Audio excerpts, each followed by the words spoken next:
abadde berimbika baveemu naye ng'ate nze nali njagala ekintu kimu Kafeero bw'aba alina abaana be yali agambye kubanza yangamba nti alina abaana mu baana be nga njagala abaana abo babeere wamu waleme kubaawo nti ate ono baamugaana baakola ki kojja Kafeero wano watanafa tiyateekawo mbeera yakusosola mu baana baawula yagamba nyina abaana mu baana bange n'akirekaawo era nakye yava agamba nti abaana sirina gwe mpadde kintu kwate naawaanindekaani talina bamwana gwe yawaaki naye kyasinze okunuma Pawulo yasuze nga bazizzaako bifunfugu bozza bati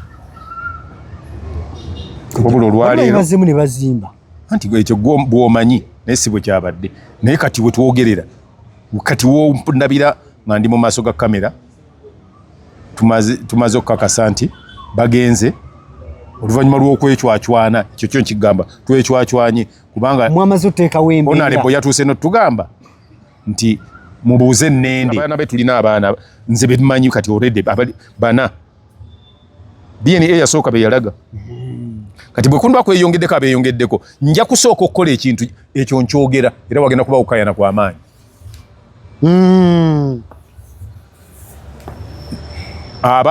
abaatunda bye baatunda ngenda kusooka mbale share zaabwe nti ezo zo baazifuna ettaka eririba lisigaddewoko acres zino tuligabira abo abapya n'ababazze bwe tunaaligabira olwo tulyoke tuddemu ate tugabe eriri kyenkanyi erifiseewo nga bano babafunyeeko obulamu alina ennaku ez'ekijjukizo kati nno Focus TV yange bazze okufuula ennaku zo ez'ebyafaayo bakwata vidiyo n'okkuba ebifaananyi ku mikolo gamba ng'okwanjula embaga graduations okukyala bano nno tebakoma okwo aba Focus Group yange bakuguka mu kutimba bakola keeki wamu ne juice omuwoomu nga kuno bagattako okukola graphics ne branding ow'ekitongole kampuni oba bizinensi yo era basange ku kitebe kyabwe ekikulu e Kampala ku Jesco Plaza oba basange ku ofisi zaabwe awo ku Focus House mu Tuba ne ku ofisi zaabwe empya ekiboga mu Town Council ku 2nd Street okuliraana Smarton Hotel ebisingawo bakubire ku ssimu zaabwe 0757 133 162 oba 0789 020-806 gwali ku Facebook ne Instagram kebera Focus Group yange ate ku YouTube beba Focus TV yange Focus TV yange wonna wogambira nti kati nze ndaba kuzina emikutu gyokka tukebaza ekyensusso walinye okubeera ng'okikola olunaku lwaleero nze ne kojja twongere okutaanya ku nsonga obaolyawo ezamunywanyi we omugenzi Job Paulo Kafeero era ono ebigenda maaso mu ggwanga lyonna kwe kubeera nti okuziikulwa kwe okwabaddewo buli muntu kyamukubye wala era buli omu yayisiddwa mu mpisa ey'enjawulo ndi ne kojja Kagato of course nga munywanyi we okwongera okutaanya butya na ngeri ki oba oli awo saa zino tuli kubadde ezitandise leero twagala tumanye eddaame naddala lyo lyali ligamba kyawo wakulu nnyo ate era na update ki eriwo olunaku leero kojja wange sebo nsanyusa okulaba kale mukama wange obulamu bugamba ki bwe butyo sebo tebuyinza kuba bulungi mbeera sebo mbeera bwetyo bwe bitambula naye nga buli kimu kyonna kijja kutereera twabadde n'obuzibu nti wabaddewo okukola ebintu ebitali bituufu kuba omuntu ye yaziikuddwa mpitegeera mu kuziikulwa kwe lwakuba nti tebaayita mu misoso emisoso abantu abamu bankootinze waliwo no n'abadde bampalampa baafuna order nze siwogera ku order kanzijeko ne galubindi obalabe bulungi mba ntegeeza emitendera egiyitibwamu okuziikula omuntu yes giba gya buwangwa tegiba gya ddiini tegiba gya magye tegiba gya amaanyi omuntu aziikulwa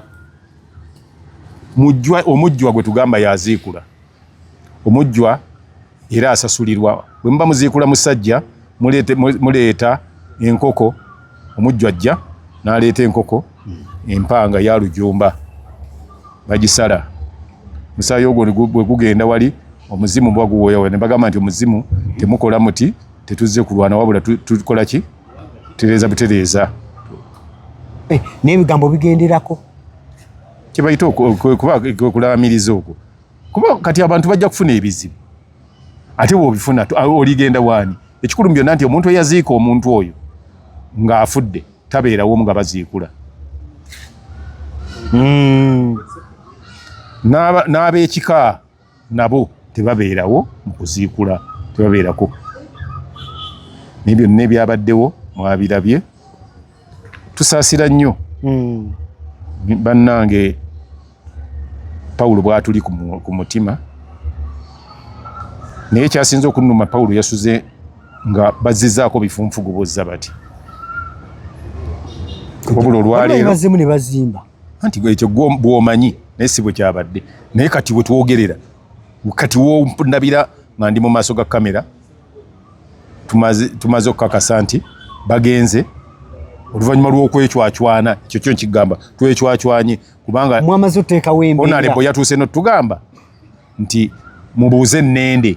Tugamba Nnende ye ofalinga obukuumi na kina buli kimu. Ate Nnende si muganda wa Kafeero, si ki. Kuba taata wa Nnende ye Naganga. Naganga yeegaana Kafeero. Kati ate Nnende atandikira wa okwekiika mu bintu bya Kafeero gwe beegaana. Nga kitaawe yali mulamu n'agamba omwana simuzaala. Era n'agenda, nzijukira nga kugamba n'ebintu. Yagenda n'addira omuwala Nagawa eyali asikidde senga wa Kafeero. Naganga n'agamba nti ye si yazaala Kafeero, n'olwekyo Nagawa tasaanidde kusikira Nagawa olima senga wa Kafeero. Waawali Nakabago ng'ogenda ku luguudo lw'e Bugerere. Era okumanya Naganga yatabuka, yasimulayo ne Nagawa n'amugjayo era nga bwe bakoze Kafeero. Gamba omuze ogondooza mugulabe bwe gutandika, era balina ebigendererwa ebyokusimula. Ne batwala n'amugjayo n'amutwala gy'amututte. Kakati ate abaana b'oyo yagamba nti tazaala Kafeero. Era nga yagamba nti Kafeero yamuzaala, kimanyi mbu kitaawe yali Munyarwanda, yali atema bikajjo gindi Lugazi. Ate lwaki oluvannyuma agamba mbu ye aleese omusika. Ate ne mubuuza oleese omusika olumbe waluguteekawa nga tewali ayinza kuddamu. Oleeta omusika ngaani nga siggwa omuzaala? Toli taatawe, toli ki? Ekyokubiri, olumbe walutambuza otya? Naani? Kuba abaana tekuliiko, bagenda nga batambuza lumbe waani? Wa mukulu wa Lunyiriri na Mutuba naki? Ekyo bwe kiggwa.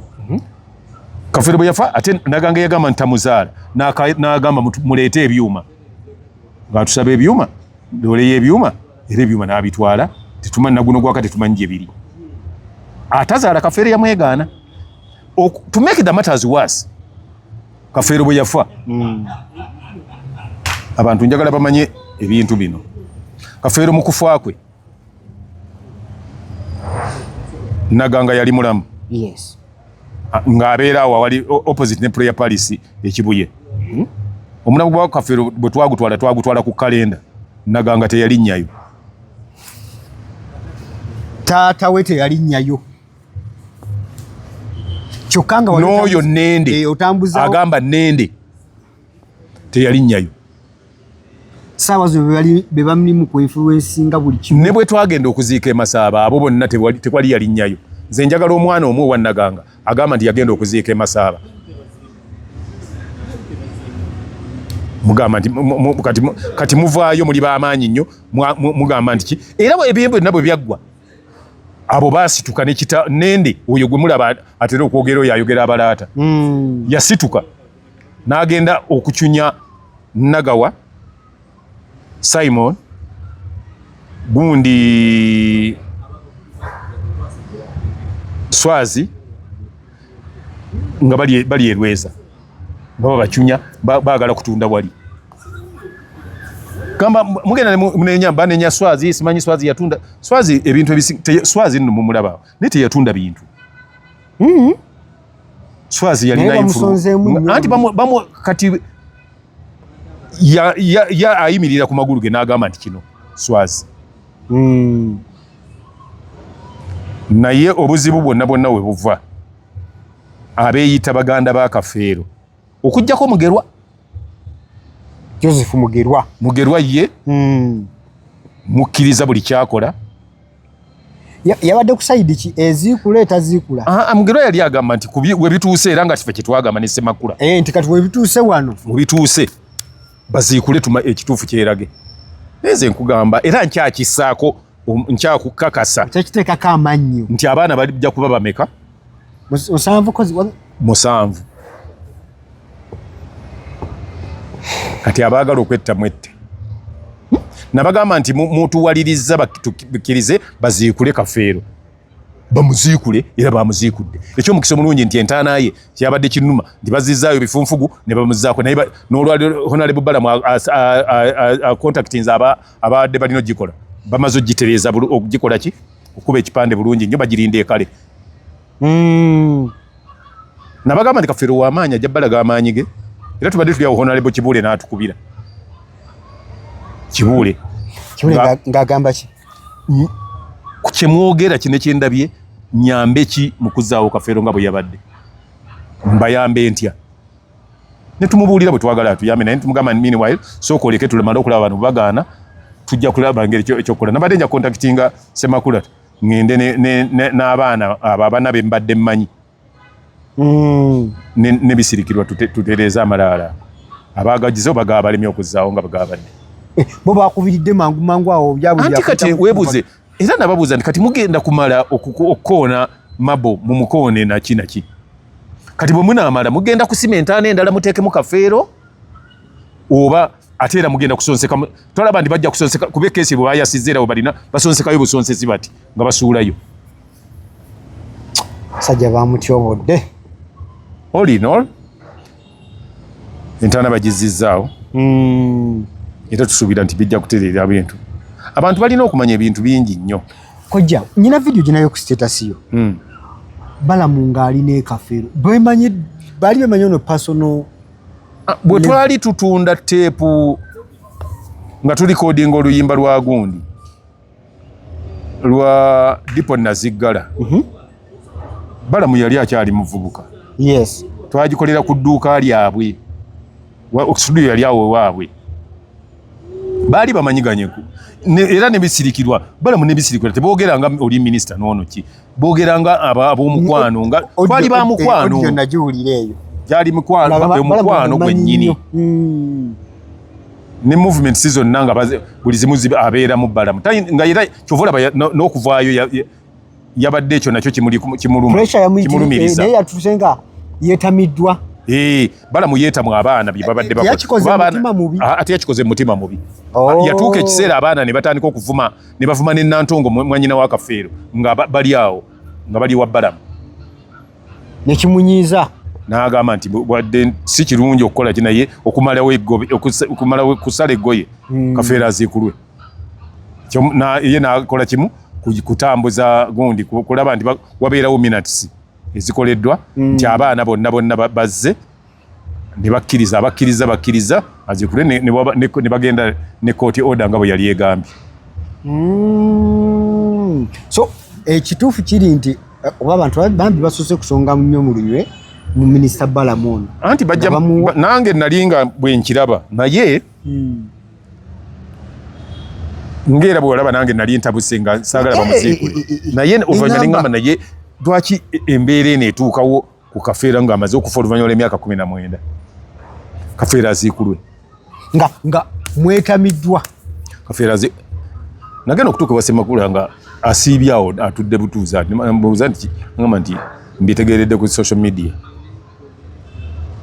mbadde sibimanyi nange kwe nabitegeeredde nga naye ekyatulumye kubanga bafunye consent omuntu yali avunaanyizibwa ku Kafeero nga gubisirikirwa ne landi we baziika Kafeero wennyini awo eyo paati waliwo eka 5 kuzandibadde nga za bisirikirwa kuba Kafeero yagamba tibisirikirwa gundi agiranga bisirikirwa bwafunanga eka 5 oludda lwaliko lwazimbangako. So wano batuukidde okuziikula Kojja bino bina kitegeeza nti ne bisikirwa yabadde mu ku kitundu ekigamba naye bannange naye nange neetamiddwa nasaazi no akyali mu kwennyamira lw'ekyo twetamwa twayoga ekyo twakisalirawo lwe twamusabira egindi lwe twamusabira emakindi yes nitugamba nti kubiriwo ne ku mbeera yonna etambula baziikule Kafeero ekijja kijje kasita ffe tubadde twagala aleme kuziikulwa naye nze ekyali kiŋŋambisa nti tebaziikula Kafeero si lwakuba kutaataaganya Kafeero nze Kafeero mutaataaganya kyali tekinnuma nali njagala bamutaataaganye kuba guli nga tuno Kasobe yagamba yayimba oluyimba musaayi gwange kyenjagala kyokka kakati kumutaataaganya nga kijja tuyamba okufuna omusaayi omutuufu ababadde beerimbika baveemu naye ng'ate nze nali njagala ekintu kimu Kafeero bw'aba alina abaana be yali agambye kubanza yangamba nti alina abaana mu baana be nga njagala abaana abo babeere wamu waleme kubaawo nti ate ono baamugaana baakola ki kojja Kafeero wano nga tannafa teyateekawo mbeera yakusosola mu baana baawula yagamba nyina abaana mu baana bange n'akirekaawo era nakyeyava agamba nti abaana sirina gwe mpadde kintu kwate naawaanindekaani talina bamwana gwe yawaaki naye kati bwe banaamala okugira bwe bati DNA bwedda be banaaba baleese kuba ffe nze nina bemmanyi nti bano baana ba Kafeero oba oyagala oba toyagala mbamanyi nsuubira nti kuyinza okweyongerako abaana ngaaba basatu ne bawera 10 bajja kuwera abaana 7 naggambye nsuubira abaana 7 kojja kyakisimbyeko amanyi tonnakivaako ekyo anti kuba soogera bintu bino kuva nti bali kyamuukiriza nze nkugamba nti Kafeero bwe banaakebera ku baana abo bonna oba bali 3 oba bameka be banaakebera nsuubira okweyongerako abaana be aba kuba waliwo n'abaana abamu be baleeta nga dokita yamala dde tugamba nti Kafeero kati takyasobola kuzaala kati ate abo babazaala ddi kojja kimaze osunsulamu mu 25 oba bameka bonna bonna be baleese bano abasunsuddwamu baddawa nze nina obafulina nze nabazaala bamama baabwe babafunire bakitaabwe babalage ewa bakitaabwe gwe bakugambyeko nti nno omwana ayinza okubeera awantu nga bamugaba awantu nga nyina tamanyi kitaawe mutuufu bamama bamu baafu kati nze nabatta temulinawo mbeera yonna mu mikwano gya Kafeero bateerawo mbeera kale ku eka 25 kati kankubuulire Kafeero nga tannaba kwabizibwa lumbe kankubuulire ekiraamo bwe kyayogera kuba tekiri validi mukimanyi yayogera kuba omuntu wabanga yabiwandiika nannyini bintu nga yabyogedde ng'alina babigamba nga ne mu bigambo yabyogera biba validi yagamba nti abaana talina kyabawadde naye bisirikirwa kimukoze buyo kuba ntazadde mwana bisirikirwa naye bisirikirwa akwate ekyapa ekyakitereke akitwalire Seppiriya Kizito Lwanga abantu mikwano gyabo ab'okumusegere basayininge wabanga akitutewa Seppiriya ne teyasayininga olupapula yali tannaba kumala kusayininga nga tetulina bwe tukitwala era gyeruli n'agamba nti naye bisirikirwa wabangako oyo okubeera wano asalangako eka 5 ku ttaka eryo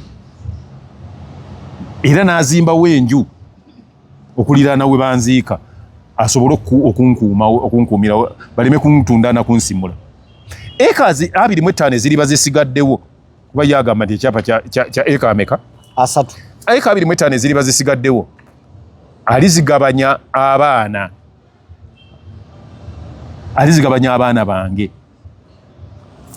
ku luno kuliko abange alizigabanya abaana bange kati already abaana be tulina abaana nze bemanyi kati already bana DNA yasooka be yalaga kati bwe kundwa kweyongeddeko abeyongeddeko nja kusooka okukola ekintu ekyo nkyogera era wagenda kuba okukayana kw'amaanyi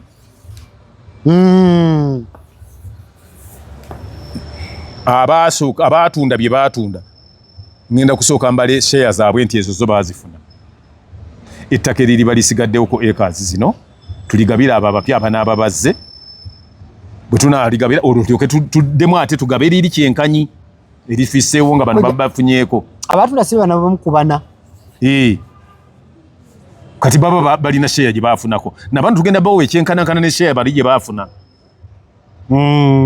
n'oluvannyuma eriri balisigaddewo tuli bagabanye ekyenkani betumaze okukakasa nti baana baani bakafeero nze ekintu kyenyinza okukolera Pawulo era ne Bisirikirwa yaŋŋambye nti Ssematimba ekintu kyoyinza okukolera Pawulo nga gwe yali munne gwe ndabawo nga mulamu wange gwe ne Mugerwa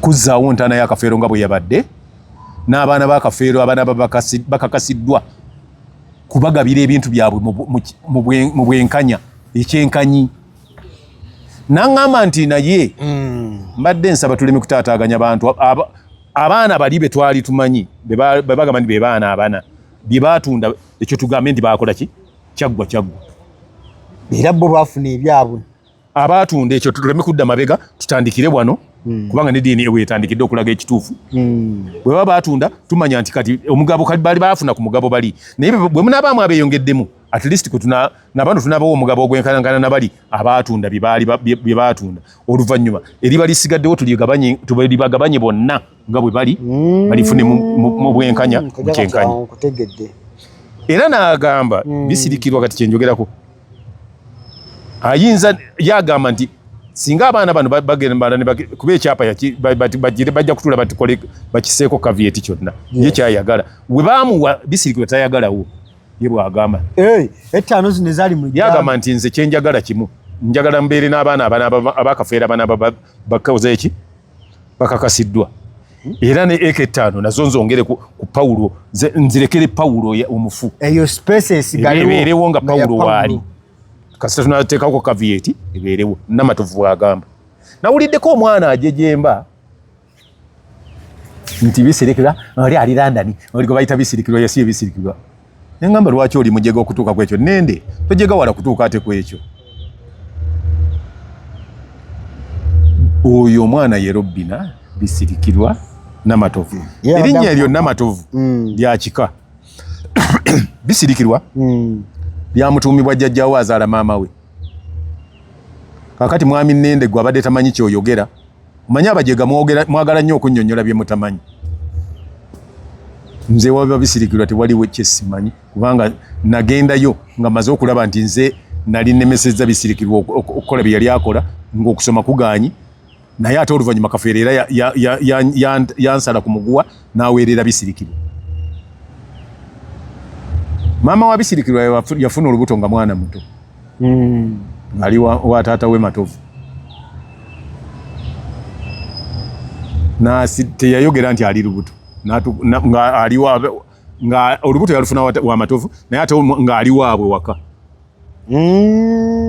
akyali waka n'abeera n'olubuto ewa maama we ewabwe wa maama we n'atuuka okuzaala nga tayogedde nnyini lubuto ekyamutuumisa Bisirikirwa ebigambo Bisirikirwa era ne maama wagundi wa Bisirikirwa naye n'asirika n'atayogera nti omwana yasoba nga Muzeeyi Matovu ayinza okulya omuntu yandisse omuntu basazi bedda ate oba nze kati bannoonya nako ebulenga awo bannoonya wano ku Bannamasaka awo ku Najjanankumire bannoonya n'Ennyanama nga bagamba nti oyo omusajja yani nga bo balowooza nti nze nali njagala bani yabeeranga mu mmotoka yange era omanyi Bisirikirwa bitwina walinga oliawo kayungirizi olwekyo oyo ye Bisirikirwa ate abantu balowooza nti kafeero yatandika okuyimba Bisirikirwa ndiko olwo oluyimba lino oluyimba lwe yali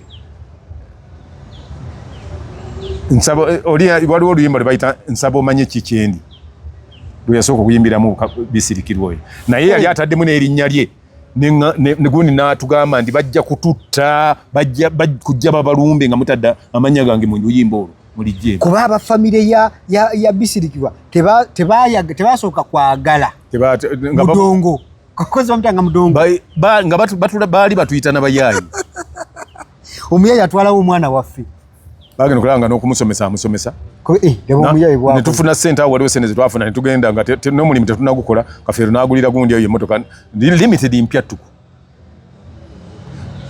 bwe twamala awo waliwo sente zetwafuna awo ne tufuna n'agenda n'amugulira Pajero short Bisukulu yagendanga wajjajja wasenga oyo gwe yayagalanga ennyo nga buli kimu akimuteresa yali jjajja agenda okulaba nga omudongo ali serious nga tewaliwo kyatakola ki nga buli kyoyogerako kyavamu ne tutandika okutuukawo waliwo ne yali agenze nga yekwese bulenge eyo ngina ne muno naye waliwo ne yali yegiragira yenyolanyola ne muvuga ne mutwala paka wakafeera. She was very young by then. Awo koja mwenga family yani okay sorry gwenga mukwano gwa family eri oba mukwano gwa omugenzi ono abaana bano bambi abataliiko okay omusayiguze kebafunye bwenkanyo obwo bugamba oba omusayiguze gubasosodde temulinawo ngeri yonna gye musobola abaana bano bayambamu ne babeera ku nsi kuno naye nga ng'omugenzi bwe yakolanga nga tabasosola na kubaboola kusigala nga nabo bafunako kukagaba akatono. Ekyo ekintu nakyogera ne gundi nakyogera ne Namatovu atukyogera mugamba nti abaana tubagaane okukola ki naye Namatovu yali takyagala baana bazikule kafeero kuba banaamuziikula ne bagera sample bajja kubanga bakola ki bajja kubanga abamu baba balina kgenda ngate bebazudde nti sebakafeero ffe tuba tetubalinaako buvunaanyizibwa nkitegeera era lwaki bo tebaatuyambye egamba nti tetuli butalemezaamu nti bazuikule kafeero nabo bandi kituyambye ne bagamba naye wakino tukireke kasita ye taata waffe eyo tukkiriza tukireke nibagambye nti baagala kuziikula kafeero bakakase nti baawa kati kijja kuba back to our roots. Mukutula ne mwefumiitiza ne musaba ne mugamba kino kiba oba tekiba.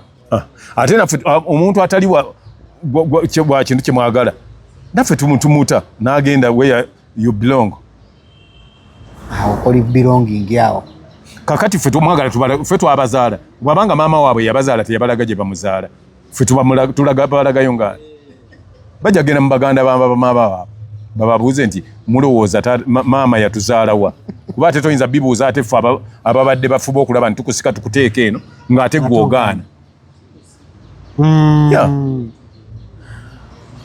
Koja abantu bingi ebikyatambula naye njagala bwe tugenda tambula mu series abantu abagoberera Koja Kagata exclusive Focus TV Blon Media tugenda kufuna story eno ey'abano abagenze ku DNA tufune ebice ebinaava tugenda kukola follow up kale tukuwenga updates nja kuwa update kubanga nina okubimanya yes mu buntu buli step egenda maaso kubanga nze era kiri kyona badde nkiwakanyiza nti bajja kgenda ku musaayi leero nakiwakanyizaawo nti kuba teriiyo ayinza kgenda ku musaayi nga offices eza gavumenti nsibe olwokusatu saakinenyereza muntu yenna naye kyemusaba kyokka kiri kimu abaana bw'omanya nti oli mwana wa kafeero nga ogamba oli mwana wa kafeero mujje eyali azzeeko n'atajjangako mulimu be tutamanyi naffe waliwo omwana gwe bajja eyesese waliwo omwana gwe bajja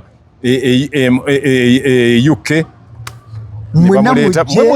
mujje we shall welcome you okole DNA twawula abaana mu byana oba twawula abaana kiba kirungi nnyo mwenna ne mubeera wamu era ekimu abantu abamu banenya kafeero biki yagira kafeero yali mwana muto kafeero yali mwana muto ebisigadde naye kasita mu buto bwe yalimu yakola ebikuumidde bano awamu ebirabibwako byagamba nti kati ebisigadde tujja bisootinga